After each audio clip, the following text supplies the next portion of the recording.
across the country. A national conversation. It truly is a movement. It is not a moment. Outrage over police brutality spilling into the streets. A reckoning with racial injustice. I gotta ask you to stand down. And promises for change. Where does Alabama fit into the efforts to shape the future? What can we all learn? Tonight, a CBS 42 listening tour with local leaders on race and policing. We hear you. Protesters, police, clergy, and local leaders are all talking about race. It matters what's being said and what's being heard. Welcome to our CBS 42 special report, Race and Policing, We Hear You. Good evening, I'm Sherry Jackson. I'm Jack Royer. Tonight we're launching a CBS 42 listening tour of our community to learn about the intersection of race and policing and how it impacts who we are as a society. Here's tonight's agenda: how Birmingham's historic civil rights past informs today's struggle, law enforcement and civil rights. What do we have and what do we need? Policing tactics in George Floyd's death, what has changed, and the role of the church, how the faith community can address racial injustice. And joining us now to bring some perspective and, of course, answer your questions is our panel who's all agreed to join us tonight. Retired federal judge UW Clemon, Jefferson County District Attorney Danny Carr, Pastor Eva Melton of the Firm Foundation Church, Birmingham Police Chief Patrick Smith, and Reverend Katie Gilbert with First United Methodist Church. And also joining us live from the Birmingham Police, from the FBI Birmingham Division headquarters is Special Agent in Charge Johnny Sharp. And we want to begin by asking all of our panelists, and we will start with you, SAC Sharp, about why you decided to be a part of this CBS 42 panel. Why did you accept the invitation? Sure. Well, thanks, Sherry, and good evening and to all your viewers, and thank you for the opportunity to participate in your panel this evening. So when you extended the invitation to me to represent the men and women of the FBI's Birmingham Division and be a part of this panel, I thought it was very important for me to do so and accept your invitation, because for well over a decade now, in partnership with the Birmingham Civil Rights Institute, the FBI has led a community dialogue on civil rights and policing through our annual conference on civil rights and law enforcement, usually held every September, kicks off typically on a Sunday at the 16th Street Baptist Church, and is followed up by a couple of days of presentations at the Birmingham Civil Rights Institute.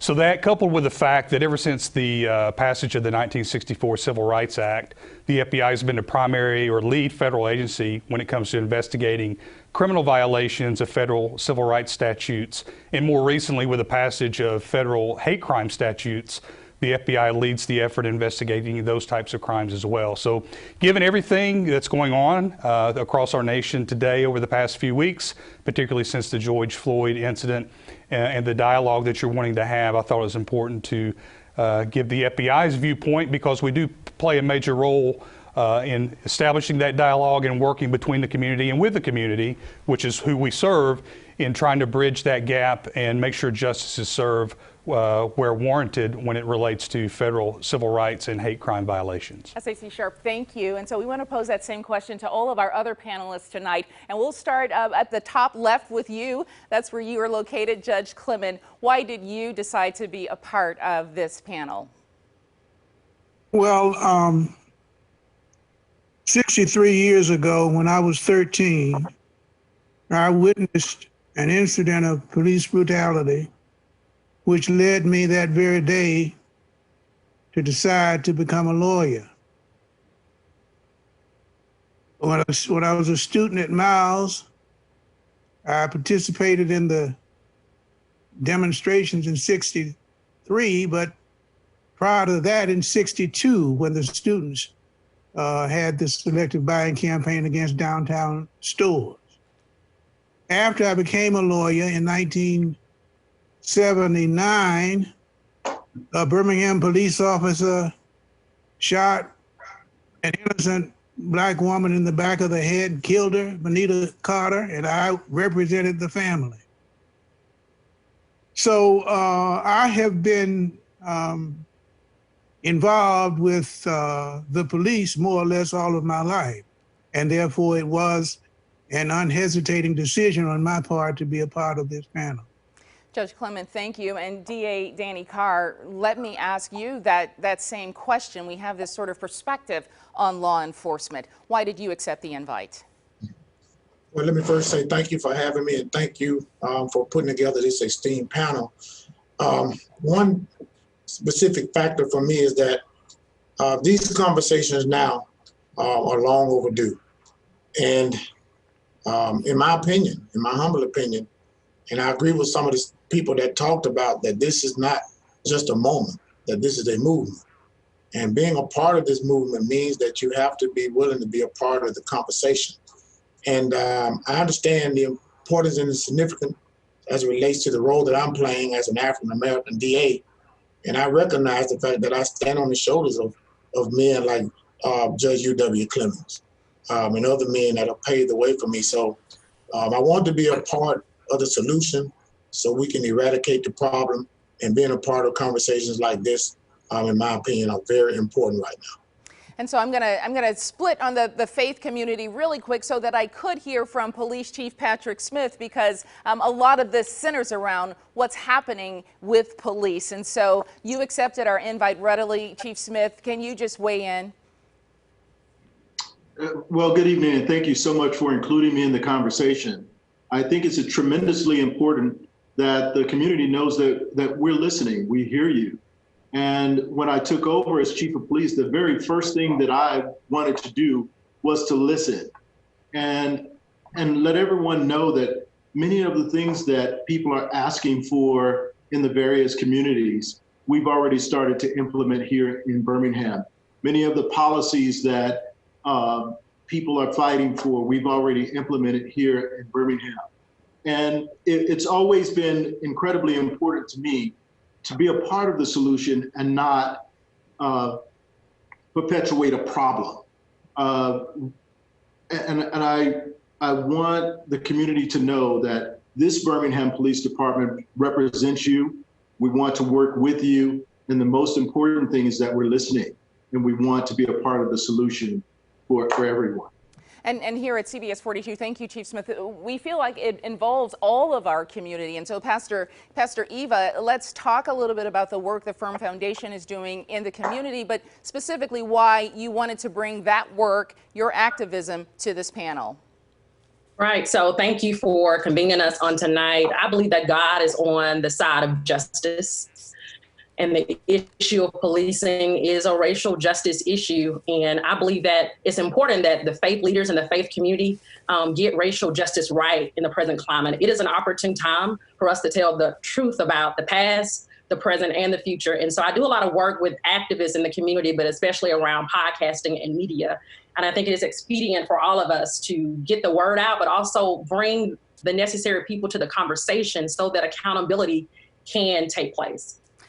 Reverend Katie Gilbert, your sentence on why you wanted to be a part of the panel. You just accepted the invite too. Absolutely. Thank you for extending the invitation. At First Church, one of our previous pastors was a recipient of Martin Luther King Jr.'s letter from a Birmingham jail. And so I joined the conversation because we believe that we have to do better. We believe that God is always calling us to cry out when there are systems of oppression and injustice. And we believe that God is calling us to use our prophetic imaginations to enact a different reality. Okay, and so to all of our panelists, I want to say thank you for joining us. We wondered how we could draw on Birmingham's rich civil rights history to better understand what's going on today. And we stumbled across the words of a civil rights giant in our city. Yeah, back from 1966, Reverend Fred Shuttlesworth in the Alabama Christian Movement for Human Rights wrote the Birmingham Manifesto. The opening sentence of that one-page letter reads like this: "The patience of an oppressed people cannot endure forever." It goes on to say the oppressed in Birmingham have hoped in vain for some evidence of good faith resolutions to our just grievances. It's been 50 years. Those grievances, as it seems, against racial inequality have persisted. And so, Judge Clement, I want to start this question just with you. Why do you believe, here we are 50 years later, but that sentence from Reverend Shuttlesworth still sounds true? The patience has grown thin. Well, actually, Reverend Shuttlesworth started much sooner than that. In '56, in fact, when the Southern Christian Leadership Conference was founded, and at that time, Birmingham was one of the worst cities in the nation in terms of police brutality, because the Birmingham Police Department was headed by Eugene Bull Connor, the commissioner. Actually, we have made tremendous progress in the last 50 years, as evident by the fact that the police chief is now one who looks like me. And the police officers, many of them, are Black and are aware that when they perform their duties and confront citizens, if they realize that the persons that they are confronting are their brothers and sisters and cousins and friends, they are much less likely to violently react than they would if they were a person of the color and of a racially biased mind. So let me say this, Judge Clement, the protesters today that we've seen, they want these remedies to what they see as police departments who are violating their civil rights and in some cases getting away with that. The Department of Justice is just one place to report the misconduct, although the Department of Justice itself has its own sordid history with civil rights in America. Right, but just last week, the DOJ unveiled the Civil Rights Reporting Portal, saying it's an online tool that in theory makes it easier for people to report civil rights violations. Here's U.S. Attorney Jay Town on the DOJ's new one-stop shop for reporting those violations. It's important that every citizen understands how important the Department of Justice takes any violation of civil rights or any perceived violation of civil rights. Those violations could, of course, include misconduct by law enforcement, hate crimes, or human trafficking. They can all be reported at civilrights.justice.gov. Special Agent in Charge Johnny Sharp Jr., we want to talk about police brutality, or what the FBI calls the color of law. So when do these violations, some of what we've seen in the news, become a federal hate crime? When does it become something that raises to your level on brutality? Sure. So, well, you talked about, Sherry, the color of law stuff. So it's actually two different categories within the civil rights program that the FBI investigates. So color of law being one of them, hate crimes being another. So I'll just start with color of law. So color of law is the investigation of civil rights violations, criminal violations of civil rights when it involves a person in authority. So in this instance, or as we saw in the case of George Floyd in Minneapolis, where you have a law enforcement officer using force that everyone watching the video can determine is excessive and not needed to effect the arrest. So in those particular instances, when we're made aware of instances of excessive force or police officers taking individual civil liberties from them without being a lawful arrest, we can initiate an investigation and to go in and independently determine whether or not excessive force was used. We gather those facts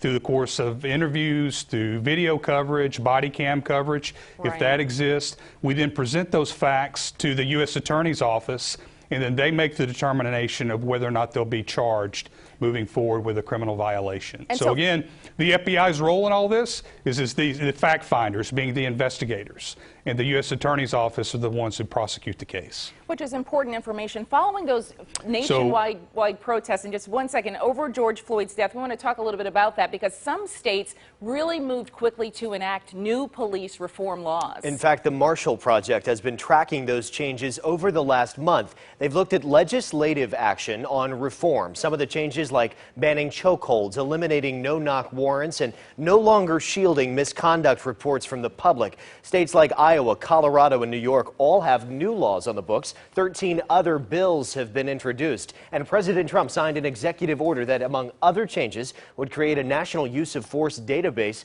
operated by the Attorney General's office.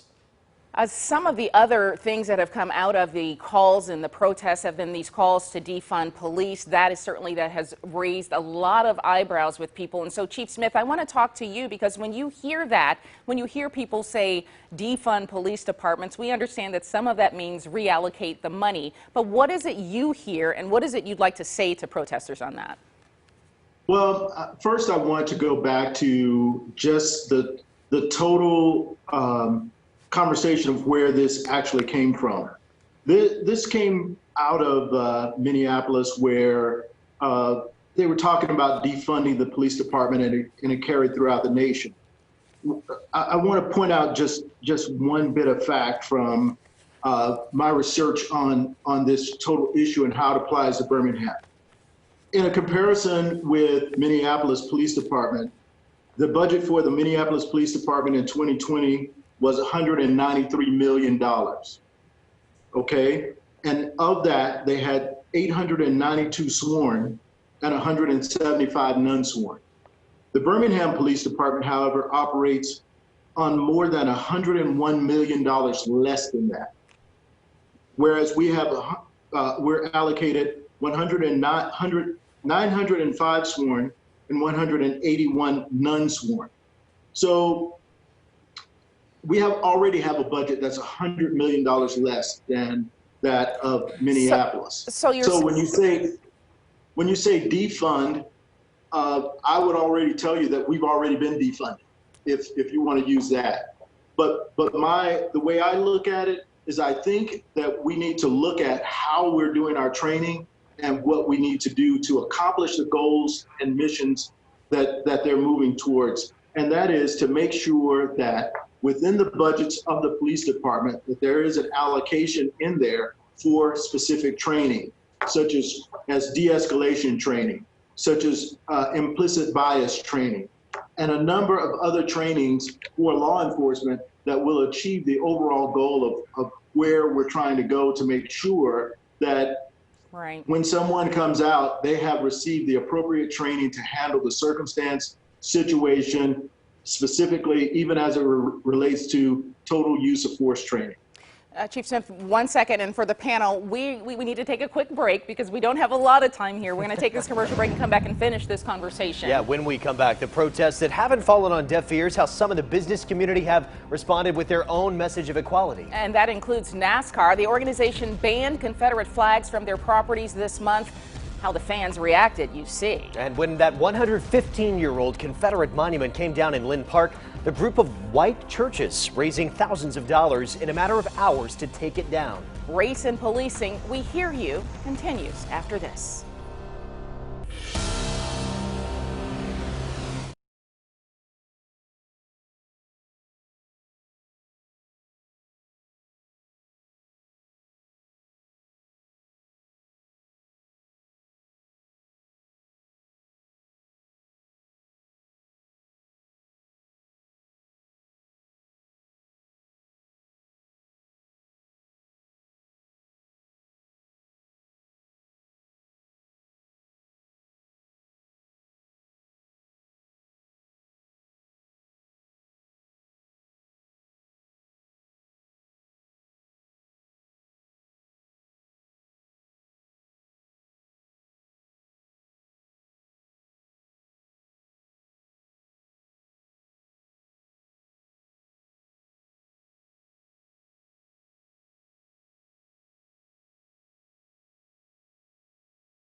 You're watching Race and Policing. We hear you.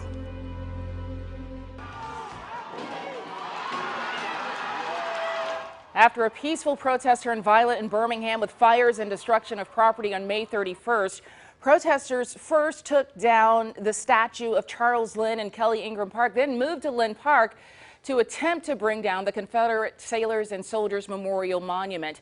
The next day, Mayor Woodfin removed the statue, which stood for over 100 years. A group calling themselves White Clergy for Black Lives raised more than $50,000 in a matter of hours with the goal of taking down that monument. And Reverend Katie Gilbert, First United Methodist Church, you guys were a part of that effort. So let me ask you why this group was formed and what their primary purpose was in doing this act. Absolutely. So First Church is located right in downtown Birmingham, only 2 or 3 blocks away from Lynn Park. And so we had a staff meeting that next Monday. And as the staff, we said, gosh, what is something that we could do that would make an impact? And somebody threw out this idea of, it's going to cost to take that monument down. And all of a sudden we realized there was a need. And so we reached out to some of our other clergy. We felt strongly that that was a monument that white people put up and that honored white people. And so we felt very strongly that white people should be the ones to pay to take that down, that should not be coming out of our city's budget. That there were enough people who felt strongly about that coming down that we felt like we could get the support.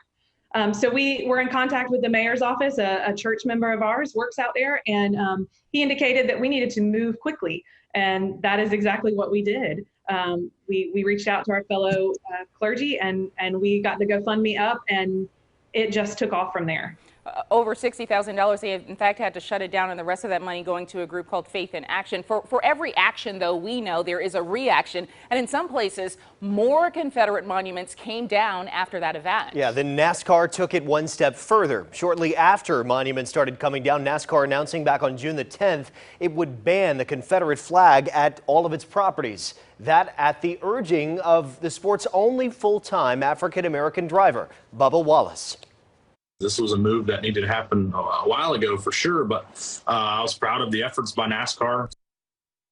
And on the CBS 42 News at 5, we brought you the breaking news that rope fashioned as a noose hanging in the number 43 garage was assigned to Wallace before the noose was found, of course, so it had been there since 2019. The FBI now saying that their investigation of possible hate crimes this afternoon found that no crime was in fact committed. SAC Sharp, what can you tell us about that investigation, but more importantly, about the terror that a noose creates for African Americans? It is a symbol of hate.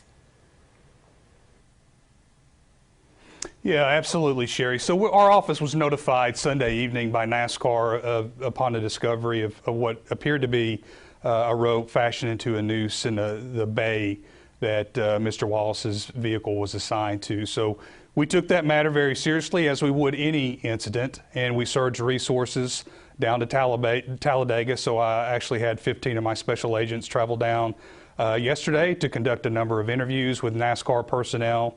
And through those interviews, we were made aware of the fact that the last time that bay was used was in a race held in Talladega in October of 2019. We were told who was given that particular bay assignment, and through an exhaustive search of social media, video, YouTube, stuff that was provided, we were able to find video footage, which was confirmed in terms of being, in terms of its authenticity by NASCAR.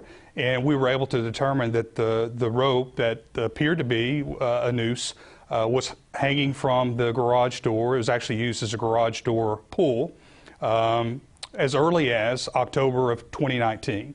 So the bay assignments aren't made by NASCAR until days before the race. It's based upon the point standing of the individual drivers. So one could conclude no one knew at the time in October of 2019 that bay would be assigned to Mr. Wallace and his team, this past weekend. So I just want to get real quick on hate. I don't want to cut you off. We're running out of time, and I want to give Pastor Eva a chance to talk about this part about hate and hate crimes, what motivates them. We know that was not a hate crime, and everybody is relieved that resolved the way it did. But Pastor Eva, can you talk a little bit about the church's role in helping people overcome hate with love? I think that hate is something that is taught and that we have to see our neighbor not just from a one-to-one standpoint of how I treat you, how you treat me, but we must also look at systems, policies, and laws and see our neighbors from a broader standpoint, and how we interact in the public square matters as well, not just one-to-one interaction. I believe that we must tell the truth about the past, the present, and our history to even have a starting point to even address hate and implicit bias, because of many of these crimes that are happening, many of the targeting by the police is because of a person's implicit bias. And so we have to deal with that individually, but we must also look at hate and how we deal with our neighbor from a broader standpoint. Let me do this because we are running out of time here on air. This conversation is continuing at CBS42.com and on our Facebook page in just a moment. So I want to thank all of our panelists for being a part of this moment. If you have some time, we do want you to stay on with us. We have another couple of guests joining us, but we have something that we'd like to close this program with right now. So hang on, panelists. Thank you to all of our viewers. As Sherry mentioned, the conversation continues at CBS42.com and on our CBS 42 Facebook page coming up in just a few minutes. And now this, again, just the beginning of the discussion. So go ahead, weigh in with us. Our hashtag right now is We Hear You. You can go to CBS42.com and send us your information or post it on our Facebook page. For now, we thank you for joining us on air. Don't forget, go to CBS42.com for more of this conversation. I'm Jack Royer. And I'm Sherry Jackson. This is a CBS 42 special report, Race and Policing. We hear you. Rodney King. Rodney King. Mayless Green. Mayless Green. Abner Lamoy. Abner Lamoy. Abdo Deleo. Abdo Deleo. Sean Bale. Sean Bale. Oscar Grant. Oscar Grant. Trayvon Martin. Trayvon Martin. Eric Gardner. Eric Gardner. Michael Brown. Michael Brown. Tamar Rice. Tamar Rice. Laquan McDaniel. Laquan McDaniel. Walter Scott. Walter Scott.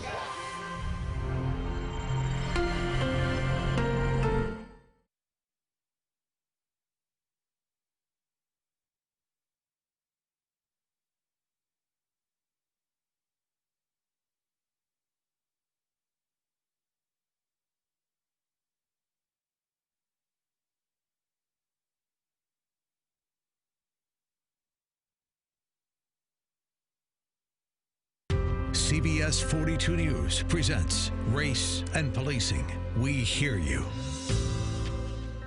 So we're going to continue this conversation, and we broke off on air talking about love conquering hate. And I want to go to you, Judge Clement, to talk about in the 60s and when you were growing up and making decisions about what you wanted to do in the area of the law, the type of hate that existed then, how do you compare that to some of the hate crimes and some of the atrocities we hear about today?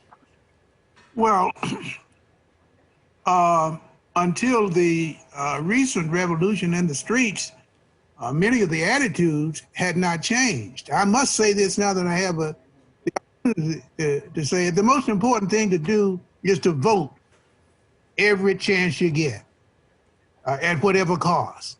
Because only putting the right people in office is going to change things.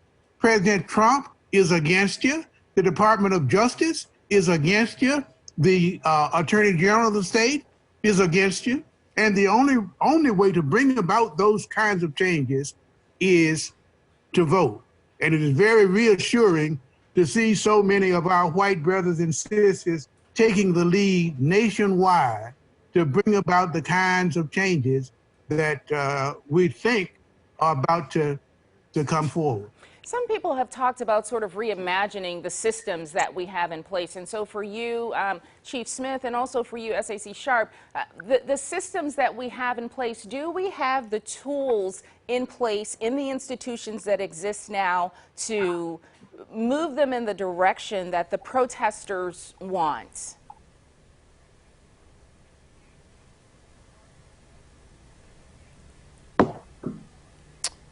So I guess, Sherry, I'll start off there. So from an FBI standpoint, absolutely, we think we have the tools necessary in terms of the legislation that has been passed through Congress with the passage of the 1964 Civil Rights Act and then recent hate crime legislation that's been passed. From a legislative standpoint, the FBI has the tools it needs to investigate those matters and present them to the Department of Justice or the U.S. Attorney's Office for prosecution. So civil rights is a priority program for the FBI, and it's something that really only the FBI does. So we take our role very seriously. And as you could see in the incident we had in Talladega, whenever we're made aware of an incident like that, we surge resources that to quickly get to the bottom of it. And we would have done that even if it had never received any media coverage, if we weren't under the current climate we were in, right? Throughout my 22-year career with the FBI, we've had similar type instances, and the FBI has always responded in kind, where we surge resources to aggressively pursue, obtain the facts, and present that to the U.S. Attorney to make a prosecutorial determination. So, at least from my viewpoint, the FBI has what it needs to investigate those types of matters and assist the public. Chief Smith, what about Birmingham Police? I know you guys released that accountability report, and you moved with swift haste to get that out to the public. Do you have what you need when when the public says and protesters say they want policing to be reformed in such a way? You know, the thing is that we always have to keep the doors open to possibility and always have to listen to what the public says. We, the police department, we have to be a part of the community, and the community also a part of the police department. But the most important thing is, I want to point out is that there are a lot of police departments out there who have done the hard work to make sure that we're meeting a lot of the expectations of the community. You know, like here, we don't do a chokehold. We don't even teach our officers to do a chokehold on anyone. And if they were to use that, it would be an out of policy thing. We teach de-escalation. We have a duty to intervene. We have a use of force continuum. We have comprehensive reporting. We teach implicit bias, procedural justice training. There are a lot of things and a lot of police departments who have already implemented a number of things and are trying to do the hard work to make sure that we're meeting the goals of the community.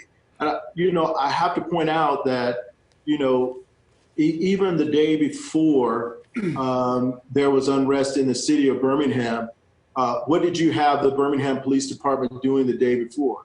We were doing a food drive. We were giving away food to a number of families in the community, and that was our second one, where we were able to provide food for over 1,500 families in the two food drives that we had. So I think we have a great opportunity here in Birmingham to turn the civil rights thing around, to whereas we have an opportunity with folks listening, with law enforcement ready to work with you, and ready to do the work necessary to make sure that we're meeting the goals of the community. And so I want to get, we have two new panelists who've joined us, Carter McGinnis, the pastor of Mountaintop Community Church, and also Birmingham City Council President William Parker. And so Councilor Parker, and also Michelle Clement, who is an attorney who is working specifically with athletes as they develop social platforms. And so we will get into the discussion of really what happens when athletes raise the level of discussion, as Bubba Wallace did, as LeBron James has done, and certainly as Colin Kaepernick has done. And so, Councilor Parker, you have obviously recently been in the news for the move for Black Lives Matter Boulevard. We've seen the big mural on the street there. Your response to the community conversation that is happening in the city now, you obviously grew up here, a second-generation servant of the city. What is your reflection on what's happening in this moment, in this movement in America, more importantly in Birmingham?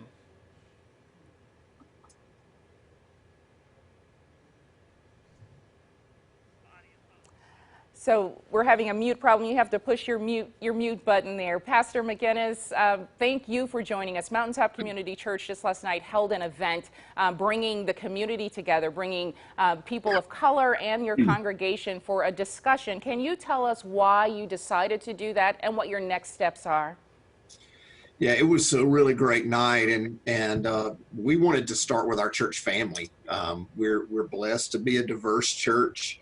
And we wanted to listen to how everyone was feeling, how everyone was experiencing, and just me as a white pastor, very interested to just listen to my Black brothers and sisters of how they are experiencing life as an African American in America, and especially the last 3 or 4 weeks. Our kind of theme was love, listen, learn, and lead. That we want to come to the table first because we love each other.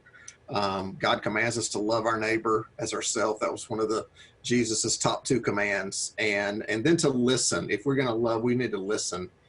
And sometimes when we listen, we want to form our next sentence first. And we just said, we just want to listen and sit with people's experiences who have been different than ours.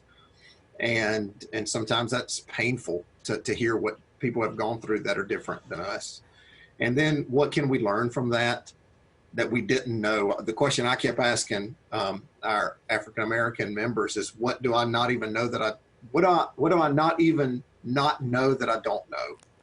And then where do we go from here to lead? And so we started with a platform conversation last night. And then so next week at 6:30, we'll be hosting kind of a follow-up where we'll be inviting everyone to be around tables to talk socially distanced, but so that everyone can be involved in those conversations. We believe that the church has a unique perspective. If we're commanded to love our neighbor as ourselves, we ought to be better at this than anybody. And our hope is that we can kind of be a light to the community when we're out in the world.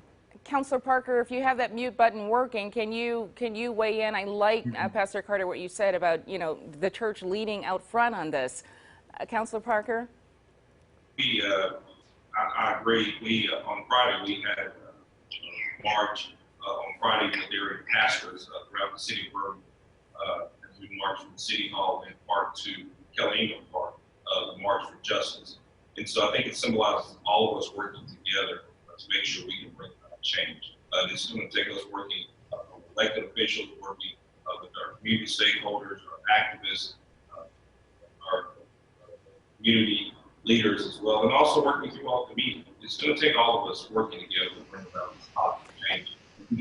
And it does seem that a lot of people are willing to come to the table. And so, Michelle Clement, let's talk about that, because a lot of athletes are using their platforms, supporting one another, professional athletes, but even college athletes are standing up and calling out what they believe is, some of it is discrimination, and some of it is, hey, if you're with that particular publication, I'm thinking of the football player in, I think it was Ohio, or was it Oklahoma? But do you know which one I'm talking about? But yes, so Oklahoma State. Yes. Oklahoma State. So just using the platform that you have, because I think we all get the opportunity to bloom where we're planted, but blooming in this discussion, how important is that for the young athletes? I think it's tremendously important. We are talking about this in the context of race, but you have to think of it in terms of these athletes, really these Black athletes confronting 2 pandemics at once. And I think that the COVID piece has helped kind of informed their approach to activism, to racial social justice.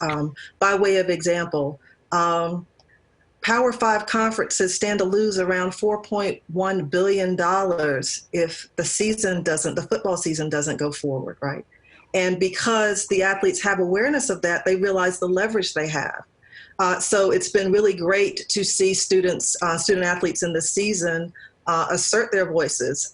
You have the young, the football player, I cannot recall his name, at Mississippi State, who's saying, as long as that flag flies with the Confederate emblem on it, I'm not playing. And I'm not sure that happens absent the athletes getting a sense, frankly, through COVID, of how much value they bring financially. It's incredibly important that they find their voices, and I'm proud of how they're doing it. Obviously, professional athletes have more leverage. They have unions. They have more financial stability. And so it's really incredible to see how the student athletes have brought themselves to this social justice piece in this time. And so this idea of community working together, and that when people say, hey, this is a problem, that it's not so much an us versus them as much as it is, let's have this conversation. I want to go to the other members of the clergy who are on the panel to talk about that. It's been said that Sunday mornings in America are the most segregated hour. In the faith communities, are we starting to see more of a diverse congregation, whether it's a large church or a small church, or are we still pretty much in our corners by way of race? Oh, Pastor Eva. Pastor Eva, you go ahead. We'll start with you, Pastor Eva. Well, we're not in a post-racial society, and so that's going to be reflected in the church. And until the field is level for Black and brown people, I don't think we should be expecting or looking for the church to reflect that. Pastor Carter? Yeah, so it's hard work, right? I mean, it's easy to get in our camps, and because diversity takes intentionality, it takes difficult conversations, it takes repentance. So that's really the angle that we come to it. Long before I got to Mountaintop, we had already become a diverse church. We're really proud of that, but we know we have a long way to go. Like, we're all a work in progress. So for us, the word intentional, it keeps coming, is we want to be intentional about creating diverse voices at the table, in leadership, in staffing. Gosh, sometimes even when we create a social media post for our church, if we run it by different people from different backgrounds to say, hey, how does this sound to you? Does this communicate what we're saying? So we're just really trying to get out of our own echo chamber and listen to other voices and create more voices at the table. And that just takes intentional hard work and continued conversation. And so that beauty of diversity, and this I'm going to go back into law enforcement on what we're seeing in the ranks. Reverend Katie, let you weigh in though on the church and diversity. Sure. Well, I think they said that beautifully, that I think we are still pretty segregated at that 11 o'clock hour. I will say I have participated in, and I know many other local clergy have, Faith in Action Alabama, which is a multiracial effort, multi-faith group of people. And that is one of the best spaces that I have seen clergy, for sure, coming together, Black and white, to the table to say, what are we doing together to end systemic racism in our state and in our cities? There are 4 different hubs. But I did want to make sure we recognize that work.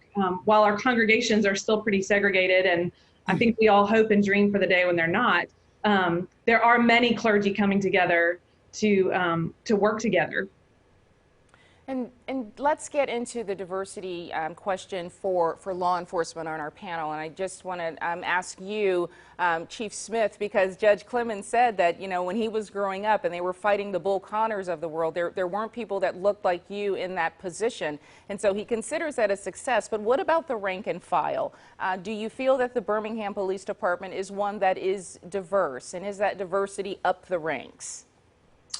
Yes, right now I think the department is pretty well diverse. We are approximately 70%, I would say, African American. We mirror the community that we serve. And so I think if you were to search this department, you will see tremendous diversity throughout. SAC Sharp, you're here with us, and that is a question for the FBI.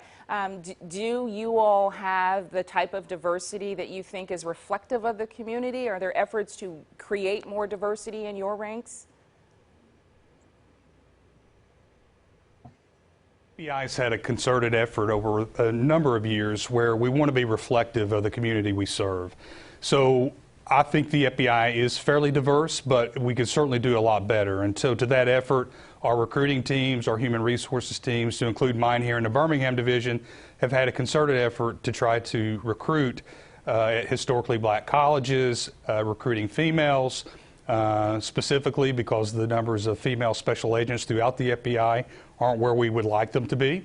So we are working really hard, and we've seen a positive impact on our recruiting efforts in that the ranks of our special agent cadre, which is about 13 special agents strong across the whole FBI, and the organization as a whole, which is comprised of about 38,000 employees globally, is starting to become more and more reflective of the nation that we serve. So we recognize diversity is a key piece to building the trust with the community we serve and getting the diverse numbers that we want within our ranks, particularly at the special agent level. Judge Clement, let me go back to you because you applauded seeing Chief Smith here, and he's talked about these numbers, but you sat on the bench for some time. What do you make of the numbers when people talk about the judicial system of the incarceration of African Americans? What is it's painfully clear that blacks are overrepresented when it comes to the incarcerated persons in our society, and grossly underrepresented in the law enforcement ranks. The Birmingham Police Department is the exception. There are few blacks in the FBI and other law enforcement agencies. So a lot remains to be done, and the leadership has to come from the top, and it comes down to the vote.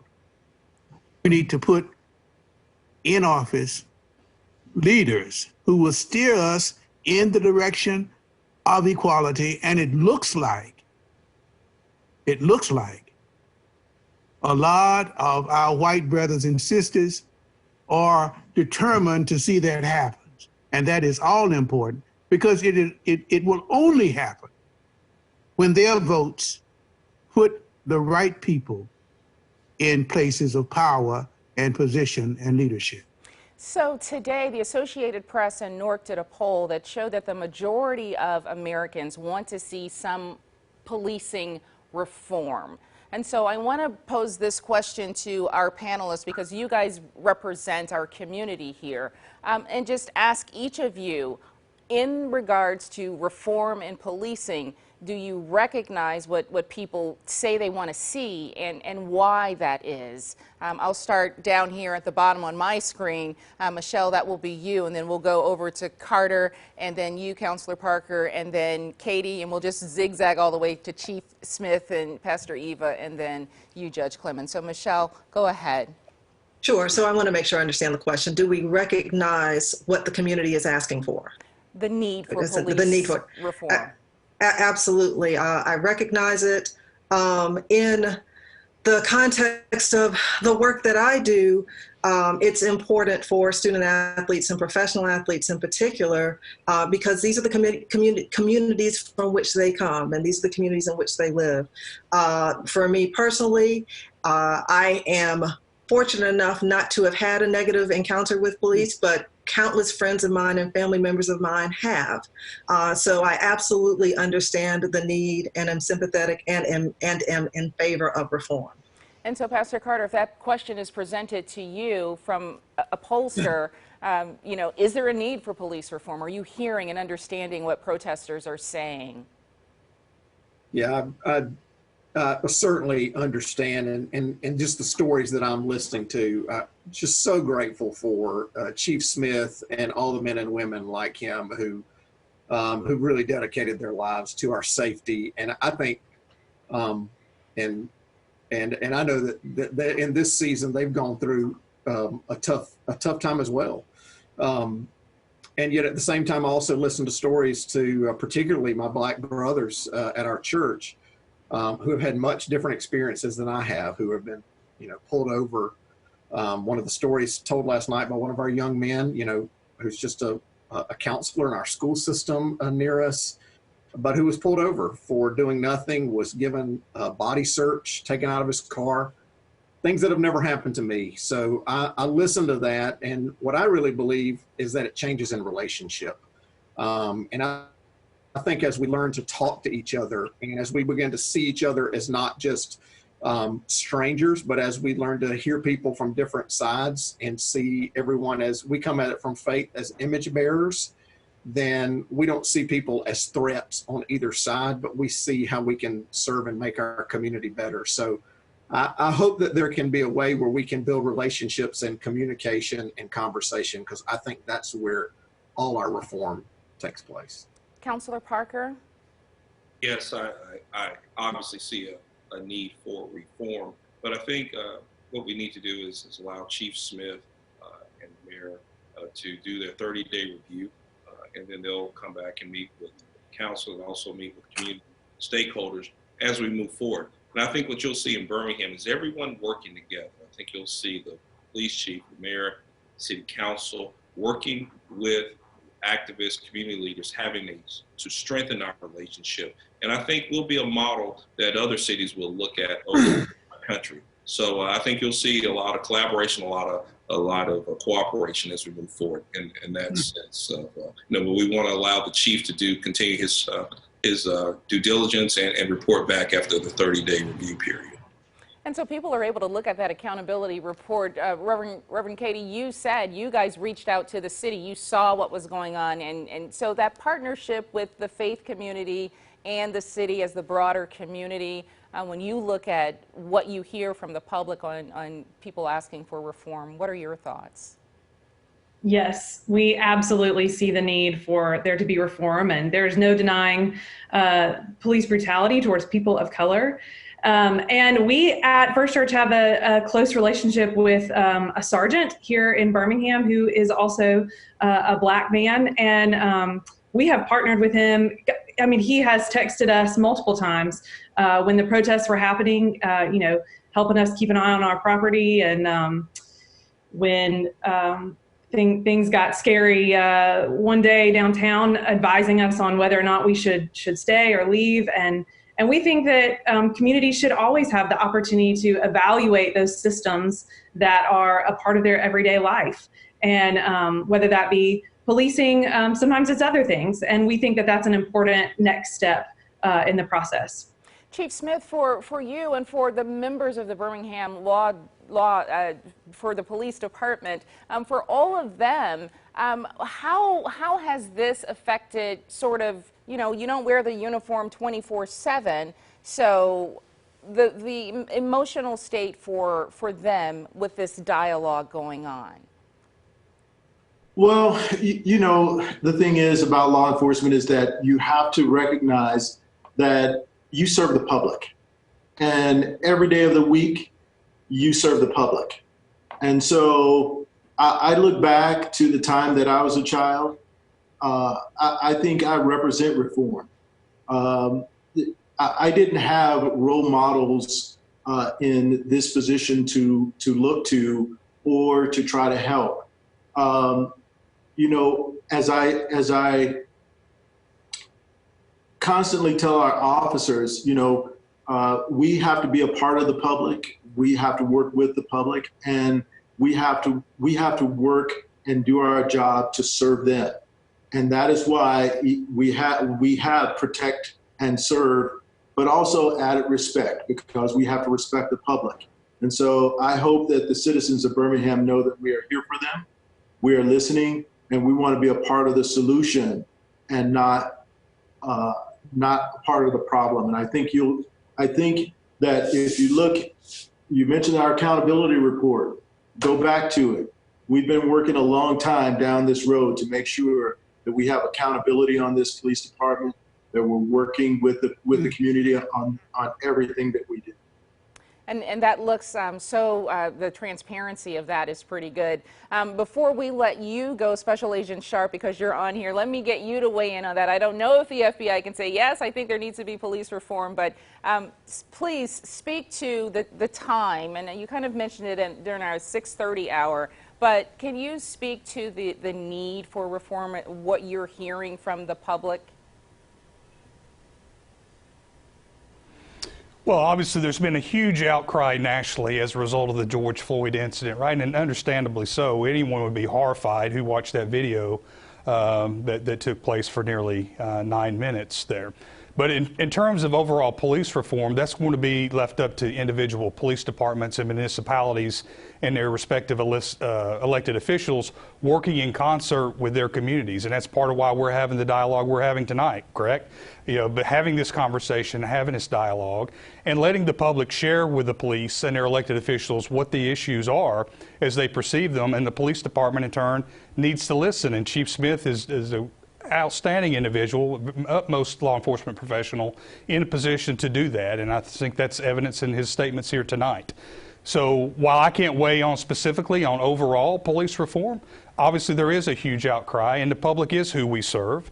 And so if any municipality out there doesn't heed or listen to what their community is saying, well then that really doesn't behoove them to try to make the situation better and look forward to see how we can improve relations, because law enforcement has to have the trust of the people in order to do the job that we're required to do, and that's protect our community.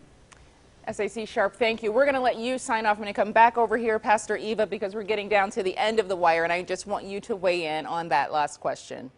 Right. I think all of us know that the community is saying that something has to change, even in Birmingham. Birmingham is spending $92 million a year on community policing. And so if we are still having the same amount of murders or homicides each year, we know something has to change. A large part of Defund the Police is saying, hey, police should not be responding to mental health cases. They should focus on crimes and criminals. They're not social workers. They're not medical professionals. And so some of those funds can be used to fund people who are not armed. San Francisco just enacted policies that says, hey, unarmed professionals will go if it's not a violent crime taking place. And so we want to see something happen, not just tomorrow, but very quickly before we see one of these incidents happen again in Birmingham. And so this will be my last question, and Judge Clement, we're going to allow that to go to you on the close on your reflection, what you've seen, what you see in this moment, and when it comes to police reform and what happens today versus what happened in the 60s when you were coming of age.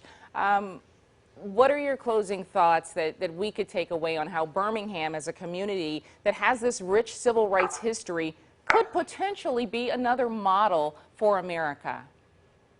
Well, taking all things in turn, it's fair to say that we've already made tremendous progress here in Birmingham and rest of the state. But there is such a long way to go. Like, for example, as a retired federal judge, I would be remiss if I didn't point out that there are no black appellate judges in the state of Alabama. None on the Supreme Court, none on the Court of Civil or Criminal Appeals. Only one active black federal judge in the state. And so we've got, I think, a great challenge ahead of us. But with the mindset of the people of all races that I see now, I think we're going to do so much better in the future. Judge U.W. Clement, I want to thank everyone on the panel, Judge Clement, Pastor Eva Melton, Chief Patrick Smith, and you, Reverend Katie Gilbert, Counselor William Parker, our council president, Pastor Carter McInnes, and you as well, Michelle Clement, and those other guests who were with us, DA Danny Carr, who was with us earlier tonight. We want to thank all of you for participating. What CBS 42 hopes to do is launch a virtual listening tour where we will be able to bring people in the community together, various communities, to talk about the issue of race in a format and in a way that allows people to hear one another. And so thank all of you for joining us. This conversation, of course, will continue. It's on CBS42.com. And so you're watching there right now. Please post your comments, your questions, and who knows, what you say may be what launches our next conversation.